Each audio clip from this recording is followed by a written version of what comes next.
안녕하세요. 2022년 1분기 주택구입 부담지수가 229라고 합니다. 믿기 어려운 얘기죠. 믿기 어려운 얘기입니다. 결국에는 사실상 지금 집을 살 수 없는 가격이다라고 봐야 되겠습니다. 한국주택금융공사에서는 3개월마다 주택구입 부담지수를 발표합니다. 서울의 부동산 버블 수준을 판단하는 데 있어서 2022년 1분기에 주택구입 부담지수가 229라는 걸 잘 생각해 볼 필요가 있습니다. 참고로 지수 100은 주택담보대출 상한으로 가구 소득의 약 25%를 부담한다는 의미라고 합니다. 이 말은 다르게 얘기하면 229인 상태는 전체 소득의 절반 이상을 주택담보대출 원리금으로 상환하고 있다는 의미로도 해석할 수 있습니다. 꽤나 충격적인 얘기인 거죠. 꽤나 충격적인 얘기입니다. 우리는 주택구입 부담지수를 보면서 많은 생각들을 합니다. 지금은 가격이 너무 천정부지로 올라 있어서 집을 살 수 없는 상황이구나 라고 생각할 수도 있고요. 거품이 너무 심하다라고 생각할 수도 있습니다. 결국에는 이러한 것들은 또 시간이 지나면 내려가게 마련이다 라고 보는 겁니다. 주택구입 부담지수가 2007년, 2008년 164까지 갔었습니다. 그리고 2014년에 100 이하로 내려갔었던 거죠. 그러던 것이 이번에 어떻게 되냐? 이번에도 2019년쯤에 169, 170 가까이 찍었습니다. 그리고 난 이후에 다시 연착륙해서 내려갈 가능성이 있었는데 그때쯤에 코로나 팬데믹이 터진 겁니다. 그러다 보니까 2019년쯤에 169쯤에서 내려가는 게 아니라 다시 치솟았던 거죠. 그쯤이 2020년, 2021년인 것 같습니다. 2020년, 21년에 무수히 많은 영끌러들이 온갖 돈을 다 끌어모아서 집 사기에 나섰던 거죠. 상상을 초월하는 대충격들이 벌어진 겁니다. 그리고 지금 현재 229까지 찍었는데 앞으로 어떻게 되겠습니까? 시간이 지나면 지날수록 그 주택구입 부담지수도 내려갈 거다라는 게 확실합니다. 왜 그러겠습니까? 너무 가파르게 올랐다라는 거죠.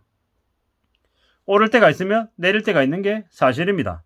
근데 너무 많이 올랐다라는 거죠.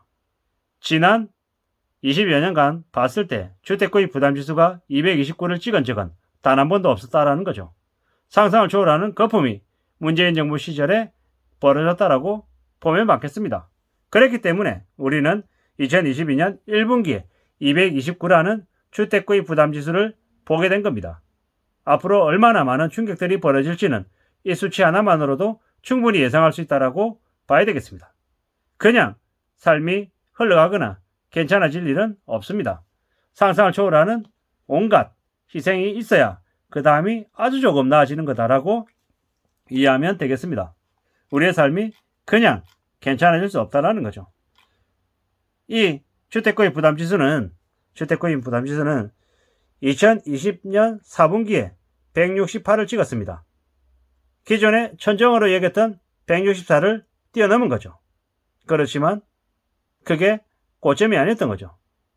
21년 1분기에 184, 2분기에 195, 3분기에 201, 그리고 2021년 4분기에 222, 그리고 2022년 1분기에 229를 찍으면서 엄청난 상승의 길을 걸어왔습니다. 대충격이죠. 대충격입니다.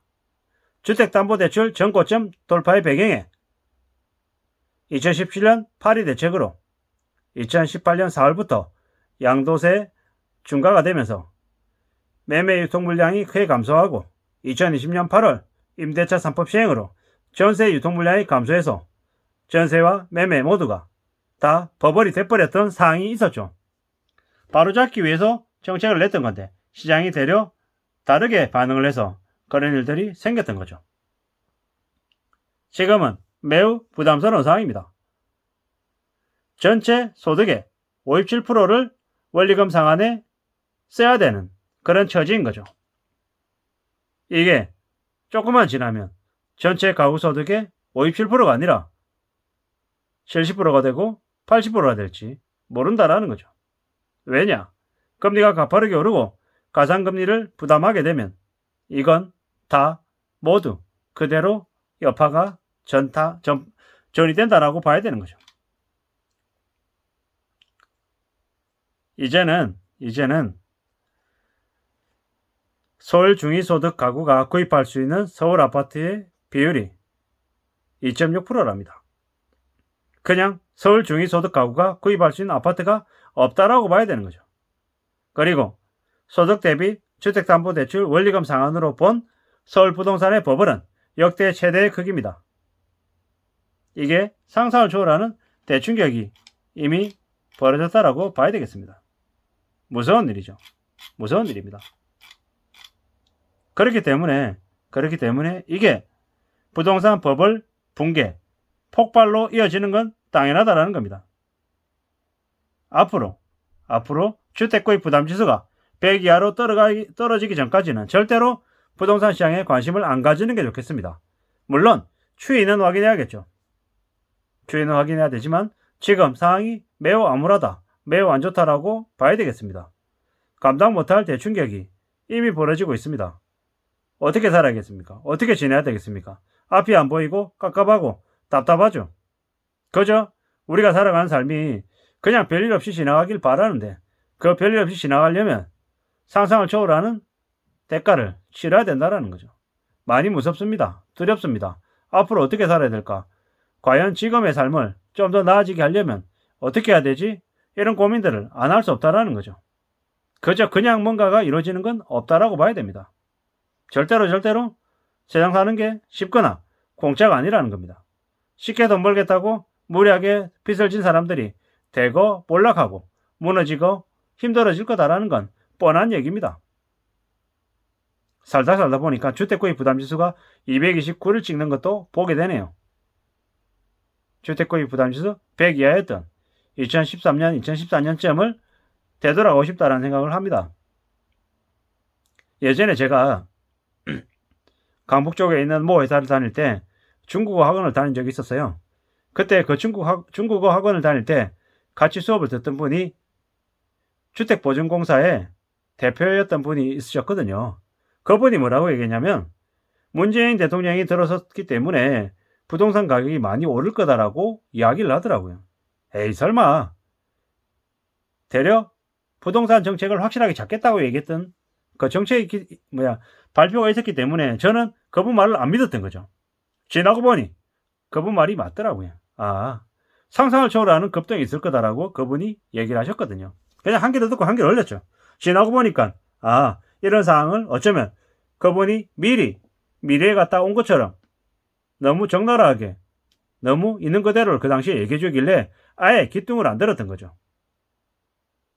근데 참 무서운 거죠. 지금 저렇게 전 국민들이 부동산 투기에 관심을 가질 정도로 집값을 덜 적일 정도로 만들어놨다는 것 자체가 믿기 어려운 얘기인 거죠. 근데 저렇게 너무 많은 사람들이 부동산 신화에 빠져있고 무리하게 부동산으로 엮여있는 상황은 결국에는 부동산 시장의 몰락으로 이어질 수밖에 없을 것 같습니다. 그리고 앞으로 한 5년 지나면 어떻게 되어 있겠습니까? 많은 사람들이 금융노예 시대가 되어 있거나 경매 파산했거나 아니면 그냥 부동산과 상관없이 자연스럽게 자기의 삶을 추구하는 사람이 있거나 이렇게 많이 나눠져 있을 것 같습니다. 그리고 전쟁터가 되어 있겠죠. 사방에 피가 난자하고 시체 더미인 그런 세상이 되어 있을 것 같습니다. 그런 걸 바라거나 그런 걸 원하는 건 절대 아니고요. 이 힘들고 어려운 이 현실을 바라보면서 좀 냉정하게 지내야 될 것 같다라는 생각을 더하게 됩니다. 겁나고 두렵고 많이 무섭죠. 이게 그냥 벌어지는 일이 아니라 우리 사회 전반에 미칠 충격은 훨씬 크기 때문인 거죠. 어쩌자고 저렇게 거품을 많이 키웠나? 저렇게 대출을 많이 해줬나? 저걸 과연 몰랐다라는 건가? 이런 얘기를 이전 정부, 이전 민주당, 이전 문재인 대통령에게 묻고 싶을 정도인 거죠. 너무 심했다. 너무 과도하게 방치를 했다. 너무 막장으로 갔다라는 생각도 듭니다. 그리고 앞으로 이번 정부 때 벌어지게 될 부동산 관련한 거품 붕괴가 얼마나 우리 사회를 무섭게 만들지도 아마 지켜봐야 될 것 같습니다. 계속해서 그러한 얘기들을 하다 보면 점점 더 두려움이 많이 생깁니다. 어떻게 살아야 되지? 어떤 마음으로 지내야 될지 많은 고민들을 하게 된다라는 거죠. 참 인생에 부동산으로 주식으로 도박을 거는 것만큼 위험한 게 없다는 생각을 다시 한 번 더 하게 됩니다. 아무쪼록 저와 여러분들의 삶이 조금이라도 나아지기를 간절히 바라면서 마실까 합니다. 감사합니다.